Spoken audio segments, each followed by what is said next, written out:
Hi ಎಲ್ಲರಿಗೂ ನಮಸ್ಕಾರ. ಈಗ ಮಾವಿನಕಾಯಿ ಸೀಸನ್, ಹಾಗಾಗಿ ಇವತ್ತಿನ ವಿಡಿಯೋದಲ್ಲಿ ಮಾವಿನಕಾಯಿ ಜೊತೆ ಒಣಮೀನು ಹಾಕಿ ಅದರ ಸಾರು ಅಥವಾ ಗಸಿ ಮಾಡುವ ವಿಧಾನ ನೋಡುವ. ಮೊದಲಿಗೆ ಮಸಾಲೆ ರೆಡಿ ಮಾಡೋಣ. ಮಸಾಲೆ ರೆಡಿ ಮಾಡಲಿಕ್ಕೆ ಗ್ಯಾಸ್ ಆನ್ ಮಾಡಿ ಕಾವಲಿಯನ್ನು ಬಿಸಿ ಆಗಲಿಕ್ಕೆ ಇಟ್ಟಿದ್ದೇನೆ.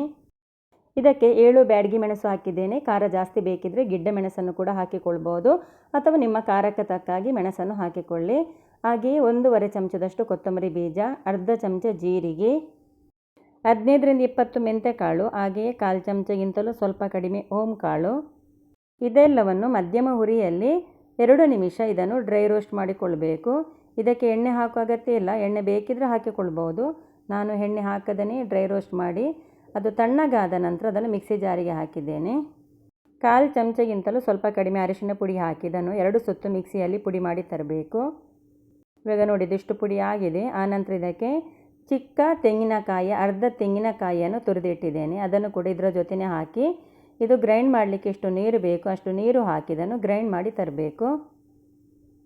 ಇದನ್ನು ತುಂಬ ನುಣ್ಣಗೆ ಗ್ರೈಂಡ್ ಮಾಡಬೇಕಾಗಿಲ್ಲ, ನಾನು ನೋಡಿ ಇಷ್ಟಕ್ಕೆ ಗ್ರೈಂಡ್ ಮಾಡಿ ಇಟ್ಟಿದ್ದೇನೆ. ಇದರಲ್ಲಿ ಕಲ್ಲೂರು, ಕೊಳ್ಳತ್ತರು ಮತ್ತು ಅಡೆಮೀನು ಅಂತ ಹೇಳ್ತೇವೆ, 3 ರೀತಿಯ ಇದರಲ್ಲಿ ಒಣಮೀನು ಇದೆ. ನಾನು ಮಿಕ್ಸ್ ಆಗಿ ತಗೊಂಡಿದ್ದೇನೆ. ಈಗ ಇದನ್ನು ಮೀನನ್ನು ಕ್ಲೀನ್ ಮಾಡುವ. ನಾನಿಲ್ಲಿ ಕತ್ತರಿಯಲ್ಲಿ ಇದನ್ನು ಕ್ಲೀನ್ ಮಾಡ್ತಾ ಇದ್ದೇನೆ. ನೋಡಿ ಹೀಗೆ ಕಟ್ ಮಾಡಿ. ಈ ಕಲ್ಲೂರು ಒಣಮೀನಿನ ಸ್ಕಿನ್ನು ಕೂಡ ಈ ರೀತಿ ತೆಗಿಲಿಕ್ಕೆ ಬರ್ತದೆ. ನೋಡಿ ತೆಗೆದರೆ ಒಳ್ಳೆಯದು. ಕೆಲವು ಮೀನದು ತೆಗಿಲಿಕ್ಕೆ ಆಗ್ತದೆ, ಕೆಲವುದು ಆಗೋದಿಲ್ಲ. ಯಾವ ಒಣಮೀನಿನ ಸ್ಕಿನ್ ತೆಗಿಲಿಕ್ಕೆ ಆಗ್ತದೆ ಅದನ್ನು ತೆಗೆದರೆ ಆಯಿತು. ನೋಡಿ ಈ ರೀತಿ. ಇದು ನೋಡಿ ಕೊಲ್ಲತ್ತರು. ಇದನ್ನು ಕಟ್ ಮಾಡುವಾಗ ಹೊಟ್ಟೆಯ ಭಾಗದಿಂದ ಈ ರೀತಿ ಡೀಪಾಗಿ ಕಟ್ ಮಾಡಿ ತೆಗಿಬೇಕು. ನೋಡಿ ಈ ರೀತಿ. ನೋಡಿ ಇವಾಗ ನಾನು ಎಲ್ಲ ಒಣಮೀನನ್ನು ಈ ರೀತಿ ಕ್ಲೀನಾಗಿ ಕಟ್ ಮಾಡಿಟ್ಟಿದ್ದೇನೆ. ನಾನು ಜಾಸ್ತಿ ಒಣಮೀನು ತಗೊಂಡಿಲ್ಲ, ಜಾಸ್ತಿ ಬೇಕಿದ್ದರೆ ಜಾಸ್ತಿ ಹಾಕ್ಕೊಳ್ಬೋದು. ಈಗ ಇದನ್ನು ಬೇರೆ ಪಾತ್ರೆಗೆ ಹಾಕಿ ಇದಕ್ಕೆ ನೀರು ಹಾಕಿದನು 10 ನಿಮಿಷ ಹಾಗೆಯೇ ಬಿಡಬೇಕು. ಈ ಒಣಮೀನಿನಲ್ಲಿ ಜಾಸ್ತಿ ಉಪ್ಪು ಇರ್ತದೆ, ಅದು ಉಪ್ಪು ಬಿಡಲಿಕ್ಕೆ ಹೋಗ್ಸಾರಿ ಇದನ್ನು 10 ನಿಮಿಷ ನೀರಲ್ಲೇ ಇಡಬೇಕು. ಈಗ ಇದು ಸೈಡ್ಗೆ ಇರಲಿ. ಅಷ್ಟರವರೆಗೆ ನಾವು ಇದಕ್ಕೆ ಮಾವಿನಕಾಯಿಯನ್ನು ಕಟ್ ಮಾಡುವ. ಇಲ್ಲಿ ನಾನು 1 ಮಾವಿನಕಾಯಿ ತಗೊಂಡಿದ್ದೇನೆ. ಮಾವಿನಕಾಯಿ ಹುಳಿ ಜಾಸ್ತಿ ಇದ್ದರೆ ನೋಡಿ ಹಾಕಿ ಎಷ್ಟು ಬೇಕಂತೇಳಿ. ಇದು ಸ್ವಲ್ಪ ಹುಳಿ ಇದೆ, ಹಾಗಾಗಿ ನಾನು ಒಂದೇ ತಗೊಂಡಿದ್ದೇನೆ. ಕೆಲವು ಮಾವಿನಕಾಯಿ ಹುಳಿ ಕಡಿಮೆ ಇರ್ತದೆ, ಹಾಗಿದ್ದರೆ 2 ಮಾವಿನಕಾಯಿಯನ್ನು ಹಾಕಿಕೊಳ್ಬೋದು. ಇದು ಮಾವಿನಕಾಯಿ ಹಣ್ಣಾಗಲಿಲ್ಲ, ಇದರ ಕಲರ್ ಹಾಗೇ ಸ್ವಲ್ಪ ಹಳದಿ ಕಲರ್ ಥರ ಇದೆ. ಹಣ್ಣಾಗಲಿಕ್ಕೆ ಆಗ್ತಾ ಇದೆ ಅಷ್ಟೇ, ಆದರೆ ಪೂರ್ತಿ ಹಣ್ಣಾಗಲಿಲ್ಲ ಇದು. ಆದರೆ ತುಂಬ ಹುಳಿ ಇದೆ ಇದು ಮಾವಿನಕಾಯಿ. ನೋಡಿ ಈ ರೀತಿ ಇದನ್ನು ಸಿಪ್ಪೆ ತೆಗೆದು ಕಟ್ ಮಾಡಿದ್ದೇನೆ. ಹಾಗೆಯೇ ಒಂದು ಈರುಳ್ಳಿಯನ್ನು ಉದ್ದಕ್ಕೆ ಕಟ್ ಮಾಡ್ತಾ ಇದ್ದೇನೆ, ಹೇಗೆ ಬೇಕಾದರೂ ಕಟ್ ಮಾಡಿಕೊಳ್ಳಿ. ಈಗ ಗ್ಯಾಸ್ ಆನ್ ಮಾಡಿ ಪಾತ್ರೆಯಲ್ಲಿ 2 ಗ್ಲಾಸ್ ನೀರನ್ನು ಕುದಿಲಿಕ್ಕೆ ಇಟ್ಟಿದ್ದೇನೆ.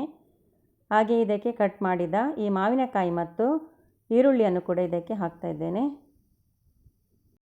ಹೀಗೆ ಇದಕ್ಕೆ ಸ್ವಲ್ಪ ಉಪ್ಪು ಹಾಕ್ತಾ ಇದ್ದೇನೆ. ಉಪ್ಪು ಜಾಸ್ತಿ ಹಾಕೋದು ಬೇಡ, ಒಣ ಮೀನಿನಲ್ಲಿ ಕೂಡ ಉಪ್ಪು ಜಾಸ್ತಿ ಇರ್ತದೆ, ಹಾಗಾಗಿ ಸ್ವಲ್ಪವೇ ಉಪ್ಪು ಹಾಕಿ. ಹಾಗೆಯೇ ಕಟ್ ಮಾಡಿದ 1 ಟೊಮೊಟೊ ಹಾಕಿ ಇದನ್ನು ಮುಚ್ಚಳ ಮುಚ್ಚಿದನ್ನು ಬೇಯಲಿಕ್ಕೆ ಬಿಡಬೇಕು. ಈಗ ಸ್ವಲ್ಪ ಹೊತ್ತಿನ ನಂತರ ಮುಚ್ಚಳ ತೆಗೆದು ನೋಡಿ ಮಾವಿನಕಾಯಿ ಎಷ್ಟು ಬೆಂದಿದೆ ಅಂಥೇಳಿ. ಅರ್ಧ ಬೆಂದ ಮೇಲೆ ಇದಕ್ಕೆ ನಾವು ನೀರಿನಲ್ಲಿ ನೆನೆಸಿಟ್ಟ ಒಣಮೀನನ್ನು 4-5 ಸಲ ಚೆನ್ನಾಗಿ ತೊಳೆದ ನಂತರ ಇದಕ್ಕೆ ಹಾಕಿಕೊಳ್ಬೇಕು. ಒಣಮೀನನ್ನು ಸರಿಯಾಗಿ 4-5 ಸಲ ನೀರಿನಲ್ಲಿ ತೊಳೆಬೇಕು. ಆ ನಂತರ ಇದಕ್ಕೆ ಹಾಕಿ ಈಗ ಇದಕ್ಕೆ ಒಣಮೀನು ಹಾಕಿದ ನಂತರ ಮುಚ್ಚಳ ಮುಚ್ಚಿ ಇದನ್ನು 2 ನಿಮಿಷ ಬೇಯಲಿಕ್ಕೆ ಬಿಡಬೇಕು. ಈಗ 2 ನಿಮಿಷದ ನಂತರ ನೋಡಿ ಒಣಮೀನು ಮಾವಿನಕಾಯಿ ಎಲ್ಲ ಸರಿಯಾಗಿ ಬೆಂದಿದೆ. ಈಗ ಇದಕ್ಕೆ ನಾವು ಗ್ರೈಂಡ್ ಮಾಡಿಟ್ಟ ಮಸಾಲೆಯನ್ನು ಕೂಡ ಹಾಕಿಕೊಳ್ಬೇಕು. ಗಸಿ ಮಾಡೋದಾದರೆ ಇದಕ್ಕೆ ಇನ್ನೂ ನೀರು ಹಾಕುವ ಅವಶ್ಯಕತೆ ಇಲ್ಲ. ನಾನು ಸ್ವಲ್ಪ ದಪ್ಪವೂ ಅಲ್ಲ ತೆಳು ಅಲ್ಲ, ಸಾರು ಥರ ಮಾಡ್ತಾಯಿದ್ದೇನೆ, ಹಾಗಾಗಿ ಮಿಕ್ಸಿ ಜಾರಿಗೆ ಸ್ವಲ್ಪ ನೀರು ಹಾಕಿ ಆ ನೀರನ್ನು ಕೂಡ ಇದಕ್ಕೆ ಹಾಕಿದ್ದೇನೆ. ಇದಕ್ಕೆ ಉಪ್ಪು ಸರಿ ಇದೆ ಅಂತ ಈಗ ನೋಡೋದು ಬೇಡ, ಯಾಕೆಂದರೆ ಮೀನು ಸರಿ ಇನ್ನೂ ಕುದಿಯುವಾಗ ಉಪ್ಪು ಇದ್ದರೆ ಬಿಟ್ಟು ಕೊಡ್ತದೆ. ಇದಕ್ಕೆ ಮುಚ್ಚಳ ಮುಚ್ಚಿದನ್ನು ಕುದಿ ಬರಲಿಕ್ಕೆ ಬಿಡಬೇಕು. ಹಾಗೆಯೇ ಅದು ಕುದಿ ಬರೋ ತನಕ ಇದಕ್ಕೆ ಒಂದು ಒಗ್ಗರಣೆ ರೆಡಿ ಮಾಡುವ.